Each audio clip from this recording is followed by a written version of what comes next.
Hello everyone, welcome to परीक्षापीडिया। इस video series में हम डिस्कस कर रहे हैं पीरियोडिक क्लासिफिकेशन ऑफ एलिमेंट्स के बारे में। और पिछली वीडियो में हमने डॉबर-आयनर्स लॉ ऑफ ट्राइड्स डिस्कस कर लिया था।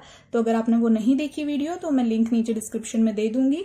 तो इस वीडियो में हम डिस्कस करने वाले हैं नेक्स्ट लॉ की, that is the Newlands law of octave. So चलिए शुरू करते हैं।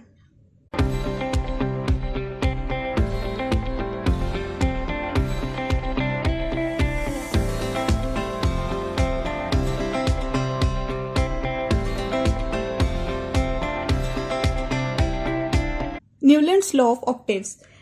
In 1866, John Alexander Newland, an English scientist, arranged the then known elements in the order of their increasing atomic masses. जो John Alexander Newland थे वो एक English scientist थे और उन्होंने क्या किया, जो भी उस टाइम पे नोन एलिमेंट्स थे उन्होंने उनको अरेंज किया in the order of their increasing atomic masses. He started with hydrogen, the element having the lowest atomic mass, and ended with thorium, which was the 56th element. उन्होंने क्या किया, उन्होंने start किया hydrogen के साथ, क्योंकि hydrogen का जो एटॉमिक मास था वो सबसे कम था, और खत्म कहाँ पे किया अपना मॉडल, थोरियम पे, जो 56th एलिमेंट था। ठीक है। He found that the properties of 8th element were similar to the properties of the first element. He compared this with the octaves found in the musical scale. Thus he called it the Newland's law of octaves. मतलब उन्होंने इस law में क्या बोला कि जब हम elements को अरेंज कर रहे हैं in the order of their increasing atomic masses, तो उन्होंने स्टार्ट कहाँ से किया था, हाइड्रोजन के साथ, और एंड कहाँ पे किया, थोरियम के साथ। तो उन्होंने ये चीज बोली कि जब हम ऐसा कर रहे हैं तो हर एक 8th एलिमेंट जो है उसकी प्रॉपर्टीज जो है वो सिमिलर आ रही है किसके, फर्स्ट एलिमेंट के साथ। और उन्होंने इस चीज को कंपेयर किससे किया, ऑक्टेव से, जो कि कहां पर आता है, आपके म्यूजिकल स्केल में। इसीलिए उन्होंने इसका नाम क्या दिया, न्यूलैंड्स लॉ ऑफ ऑक्टेव्स। ये आपको चीज जो है ये क्लियर होगी इस टेबल से, तो हम इसे देखते हैं एक बारी। तो उन्होंने क्या बोला कि जैसे उन्होंने बिगिन किया हाइड्रोजन के साथ, हाइड्रोजन जो था उसका सबसे एटॉमिक मास कम है, और आगे आगे वो चलते गए। तो उनके अकॉर्डिंग क्या था, उन्होंने इसको कंपेयर किया जो ऑक्टेव्स हैं म्यूजिकल स्केल के, जैसे सा रे गा मा पा दा नी। ठीक है। अगर हम इसको नंबरिंग करके देखें तो that is first, second, third, fourth, fifth, six, seven. तो इससे आपको क्या पता चल रहा है कि जैसे हम बिगिन अगर कर रहे हैं हाइड्रोजन के साथ, तो हाइड्रोजन के आगे जो 8th एलिमेंट होगा that is first, second, third, fourth, fifth, six, seventh, 8th, मतलब फ्लोरीन। तो उन्होंने क्या बोला कि हाइड्रोजन और फ्लोरीन की प्रॉपर्टी जो है वो सिमिलर होंगी। सिमिलरली अगर आप फ्लोरीन से बिगिन करोगे तो जो 8th एलिमेंट आएगा वो आएगा क्लोरीन। तो उन्होंने बोला इन तीनों की प्रॉपर्टी जो होगी वो सेम होगी। इसी तरीके से अगर आप किसी और एलिमेंट से भी बिगिन करते हो, जैसे सपोज से आप बेरिलियम से करते हो, तो बेरिलियम के आगे 8th एलिमेंट कौन सा आएगा, 1 2 3 4 5 6 7 8, इट वुड बी मैग्नीशियम। ठीक है। तो इनकी प्रॉपर्टीज भी सेम होगी। तो ओवरऑल उन्होंने क्या बोला कि जो हर एक 8th एलिमेंट होगा उसकी प्रॉपर्टी सिमिलर होगी to that of the first one. तो इसीलिए उन्होंने अरेंज ही उनको एक हॉरिजेंटल वे में किया।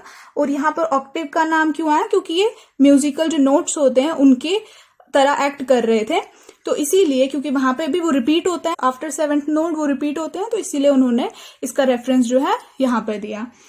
बट इसमें भी एक चीज थी कि जैसे आप यहाँ पर देख रहे हैं कि अप टू कैल्शियम, जिनका एटॉमिक मास कहाँ तक आता है, 40 तक, तो अप टू कैल्शियम ये चीज फॉलो हो रही थी। बट आफ्टर कैल्शियम इस चीज में जो है लिमिटेशंस आने लगी। देखिए, फर्स्ट लिमिटेशन है, law of octaves was applicable only up to calcium, that is up to 40 atomic mass. After calcium, every 8th element did not possess properties similar to that of the first one. ठीक है। Calcium यहाँ पर आ रहा है, तो calcium का atomic mass 40 है, तो इन्होंने बोला कि कैल्शियम तक ये प्रॉपर्टीज जो है वो सेटिस्फाई कर रहा है ऑक्टेव्स की। लेकिन तो आफ्टर कैल्शियम जैसे हम किसी भी एक एलिमेंट को यहाँ से उठा ले तो ये प्रॉपर्टीज जो है इनकी सिमिलर नहीं है अपने 8th एलिमेंट से। जैसे क्रोमियम की बात करें हम, तो क्रोमियम की प्रॉपर्टी जो है वो अपना 8th element that is the yttrium, ये इसकी प्रॉपर्टी जो है वो आपस में सिमिलर नहीं होंगी। तो ये एक इसकी लिमिटेशन थी।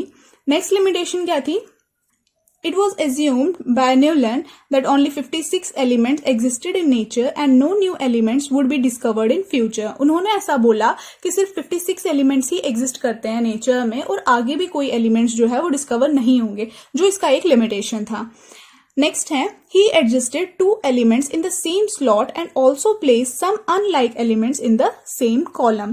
उन्होंने क्या किया, क्योंकि पहले उन्होंने क्या बोला कि सिर्फ 56 एलिमेंट्स ही एग्जिस्ट करते हैं, पर जैसे जैसे बाकी एलिमेंट्स आते गए तो उनको फिट करने के लिए अपने मॉडल में उन्होंने क्या किया, दो एलिमेंट्स को एक ही स्लॉट में रख दिया, जबकि उनकी प्रॉपर्टीज जो थी वो सिमिलर नहीं थी बाकियों की तरह. पर ये उनका एक लिमिटेशन था. जैसे हम ऊपर एग्जाम्पल में देखें अगर इसको, जैसे यहाँ पे कोबाल्ट और निकल जो है उसको एक ही साथ रखा गया, एक ही स्लॉट में रखा गया और सेम कॉलम में रखा गया to that of fluorine, chlorine और ब्रोमीन. ठीक है, एक ही स्लॉट में ना, एक ही कॉलम में इनको रखा गया और इन दोनों को एक ही स्लॉट में रखा गया, पर इनकी प्रॉपर्टी जो है वो डिफरेंट है इन सब से. जबकि अगर हम देखें तो जो आयरन है, आयरन की प्रॉपर्टीज, आयरन जो है उसकी प्रॉपर्टी जो है वो सिमिलर है to that of cobalt and nickel, but still उन दोनों को अलग अलग स्लॉट्स में रखा गया था, अलग अलग कॉलम्स में रखा गया था. तो ये एक इसका ड्रॉबैक था, जो कि जस्ट इस वजह से आया क्योंकि उन्होंने पहले सोचा था कि 56 एलिमेंट्स है और बाद में जब नए एलिमेंट्स डिस्कवर हुए तो उनको फिट करने के लिए ये प्रॉपर्टी जो थी वो सेटिस्फाइड नहीं हो रही थी. नेक्स्ट इसका ड्रॉबैक था, also noble gases were not known when the Newland gave his law of octaves. Later, after their discovery, the properties of the 8th element were no longer similar to that of the first one. तो noble gases जो थे वो उस time पे discover नहीं हुए थे जब उन्होंने अपना ये मॉडल प्रपोज किया था, पर आफ्टर दैट नोबल गैसेस भी जो थे वो भी बाकी एलिमेंट्स की तरह इस चीज को फॉलो नहीं कर रहे थे कि हर एक 8th एलिमेंट जो है उसकी प्रॉपर्टी सिमिलर होगी to that of the first one. तो ये ओवरऑल इस मॉडल की लिमिटेशंस रही हैं, जिनकी वजह से ये मॉडल भी फेल हो गया.